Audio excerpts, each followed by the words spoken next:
Saturday night, Kevin Harvick made his way, winning in the backyard. Even from victory lane, Harvick couldn't help but watch the post-race altercation between Brad Keselowski and Matt Kenseth. We've tried to recap the entire drama from Charlotte. It's this week's Ram Guts and Glory. Everything starts out with 63 laps to go. Give it to Brad Keselowski, trying to pull away a little bit from Denny Hamlin. Looking to his outside. Kenseth gets into the wall down there and won. Right there. Got a little damage right on the corner of it. Unbelievable. I mean, was there even room for a car there? Didn't seem like it. Okay, so let's fast forward now. Late in the race, under caution, before the final restart, Matt Kenseth had a run-in with Brad Keselowski. TV didn't catch it, but our scanners did. Free pass coming to your right side. We just did? Yeah. The 20 was on the free pass and just drove down the right side of our car. Did he actually get to you? Hey, just tore the right front up. Yeah, after the race, y'all just be ready. Okay, so on that final restart, Brad lined up behind Denny Hamlin going into one.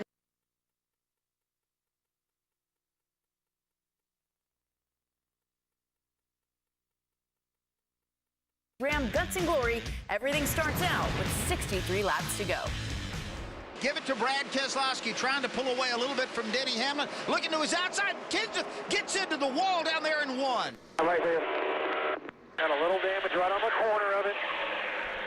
Unbelievable. I mean, was there even room for a car there? Didn't seem like it.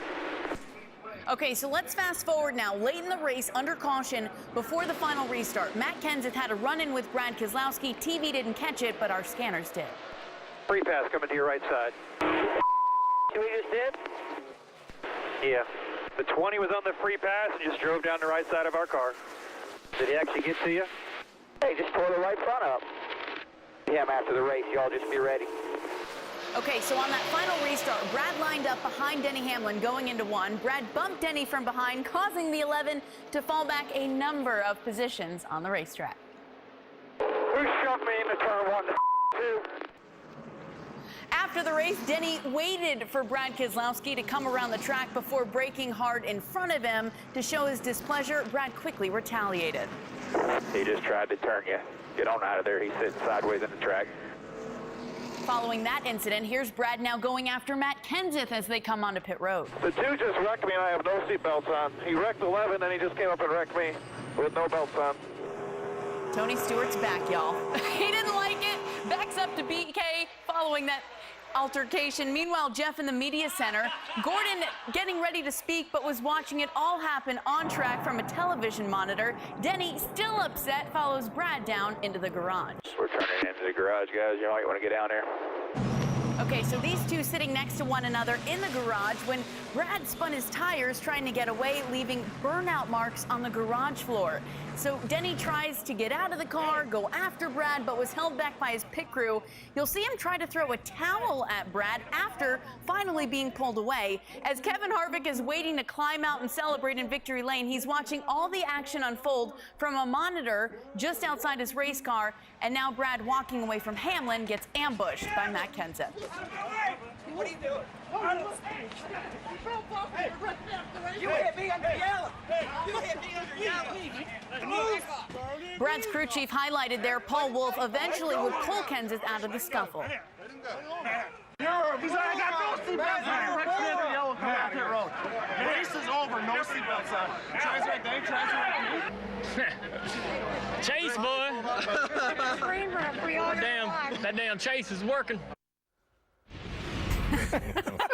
I'm not sure I've ever seen a driver, though, win the race to stay in his car where he could watch what was going on a monitor from the garage area. It was that good. I just think Junior's a perfect guy to say that. It's hilarious. He's the only one that could say that. Well, let's give all the drivers involved in the altercation credit. They all spoke to our cameras and explained their frustrations post-race. I think the 20 car gotten back at me on one of the restarts, just a racing deal. I wasn't mad at him, but when the last yell came out, he got the waiver on him when he came by and swung at my car and tore the whole right front off of it. For some reason, after the race, the 11 stopped in front of me and tried to pick a fight, and I don't know what that was all about. And he swung and hit at my car, so I figured if we're going to play car wars under yelling after the race, I'll join too. You know, those guys can dish it out, but they can't take it, and I gave it back to them, and now they want to fight. I had my hands off, my seatbelts off and everything, and he clobbers me at like 50, so the accidents and stuff we had around here, I mean, just race is over, try to come back to pit road. If he wants to come and talk about it like a man, go do that. But to try to wreck somebody on the racetrack and then come down pit road with other cars and people standing around with my seatbelts off, and just there's no excuse for that. He's a champion. He's supposed to know better than that. He's just out of control. You know, he's desperate, obviously, and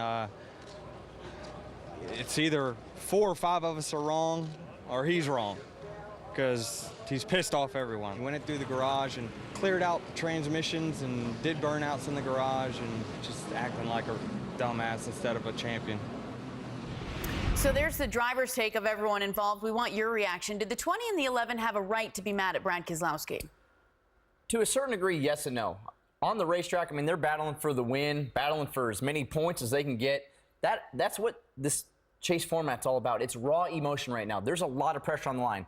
Where I have a problem with it, and as a race car driver, I've been on both sides of it. I've been on teams that have a lot of money. At our 47 race team, we have to keep inside a budget. I can't waste race cars. So as I see guys start tearing up race cars, that side of me now learning about it, what Tad Geschichter and Brad Doherty and Jody Geschichter go through as team owners, I don't like that, because for me, we don't have race cars just to wreck. So guys, as they're wrecking each other, that's where I start drawing the line. And then as it funnels down into pit road where there's crew members, that's where it has to stop. Yeah, I mean, you and I are on the same page there. I had no problem with what I saw going on that racetrack, whether it was the restart with Matt Kenseth and Brad Keselowski with 63 to go, or especially what went on down in turn 1 and 2 coming to the white flag. That's what they should be doing, is racing hard. But where I got the problem was the fact of when it brought itself to pit road in post-race, where now you start to have crew members migrate out there. But I think where the line was really stepped across was taking it in that garage area where there's not only are crew members, but there are fans, and I have a feeling that's the same thing NASCAR is going to look hard at. Yes, and they have the last and most important word in this battle. Well, even the drivers that weren't involved in the post-race event certainly had their opinions on what happened. When you see Matt Kenseth mad enough to fight, you know that this is intense, because that's way out of character for him. Every moment matters in this chase, and Matt Kenseth knew that one particular moment could have been the end of his chase. I was walking back from the pit box, headed up in the lounge like I do every week to change, and next thing I know, they're fighting down the side of the trailer here, and I just came out and tried to do the best I could to help break it up. Matt is pretty calm, so, but, you know, so I'm sure that there was a reason for it. He must have been pretty mad.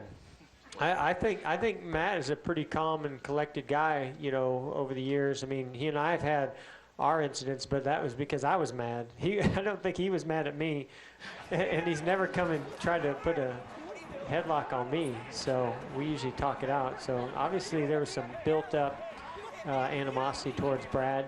I better hold the rest of my thoughts back to myself. When you see that emotion out of Matt Kenseth, you know that NASCAR has done the right thing to this chase, because everybody is on offense and gouging for every single position that you can get every lap.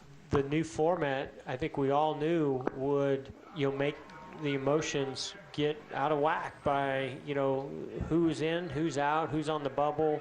When you have just these 3 race segments, and then they clean the slate and start all over, it creates a lot of drama.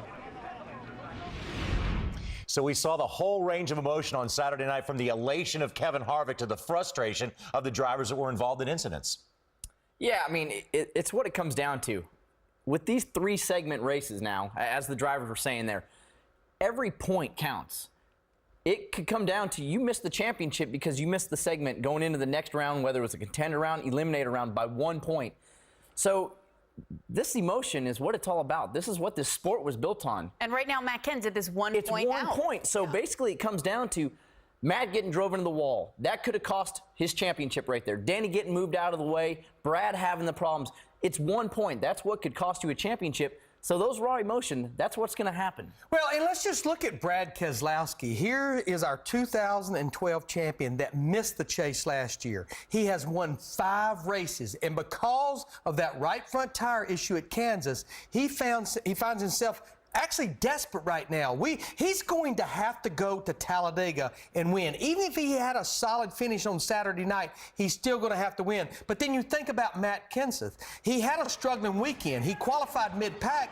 He had to get sent to the rear of the field because of unapproved adjustment, and he comes out of there now 1 point out after a 19th place finish. That's the thing that I see with all three of these drivers that I see in common. Not only are they Sprint Cup Series drivers, they are drivers that are fighting and clawing to move on to the next round. And what he kept saying in that altercation was, my belts were off. For him, it was a safety concern getting hit on pit road. So coming up, we'll get NASCAR's reaction. We'll find out if any penalties should be handing down. We saw Robin Pemberton in the garage taking pictures.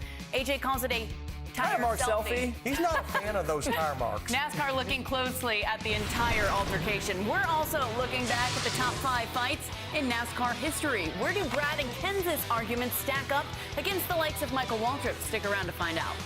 Plus, Kevin Harvick led the most laps in a race yet again, but this time he closed the deal. What was the key? We'll hear from the driver and the crew chief of the 4 coming up in Winners Weekend. Hell yeah. Hell yeah. Hell yeah. Hell yeah.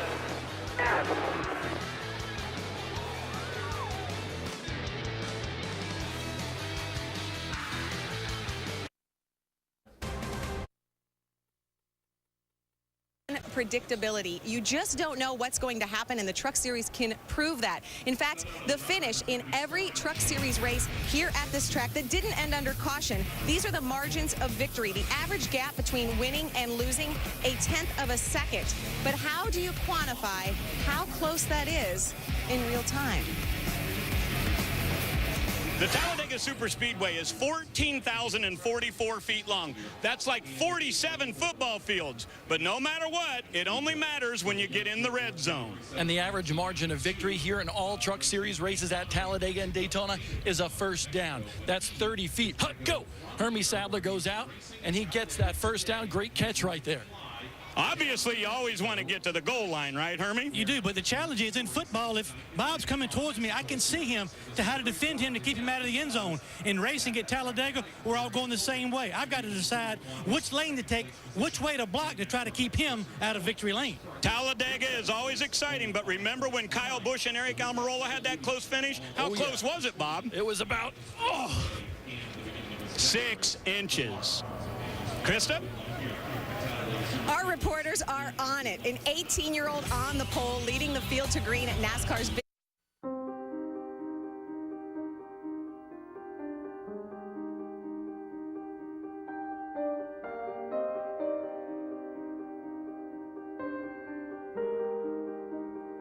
Coming to this particular race, I've seen Jeff and Jimmy and other drivers win for the company.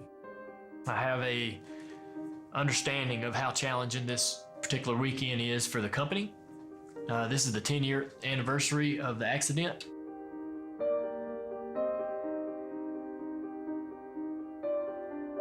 Every year I sort of learn more and more about the importance of remembering, celebrating these people. Having, gone through a loss in my life, I had an idea of the hurt, but this is something completely different because of the magnitude of the tragedy. Somebody else finding a nice little groove. Dale Earnhardt Jr. in this 88. After the heartbreak of Talladega last Sunday, Jr. started this race in 23rd place and just passed Joey Logano from 6th to now move up into 5th place. Great work, bud. That's a 100 complete. Lap times are great. You're making good strain. Just settle in like you always do. You're great at it. Save some tires, save some brakes, save some car. The car was real tight the first run. Too tight in the center, tight in the throttle. Probably needed a few adjustments. This is one of the great tracks still on the circuit where if you go all day, you will run out of brakes. You can run a car to give it up, and he understands the flow of these races so well. Now Dale Jr. to the inside of McMurray for 2nd, and here's that quandary for the 1. That change we made was great. Now it's starting to get tight again. Side by side in your mirror, you can hit your marks, no threat. All right, TJ, when it's open, I think we're going to come get us some tires here. If we're going to start 4th pit, if they pit, stay out. I can't see the line. We're going to start 4th pit. If they all stay out, pit. Pit, pit, pit, pit, pit, pit. Come on. Come on, come on, come on, come on. Pit. Why? They don't want to restart 4th on the outside again.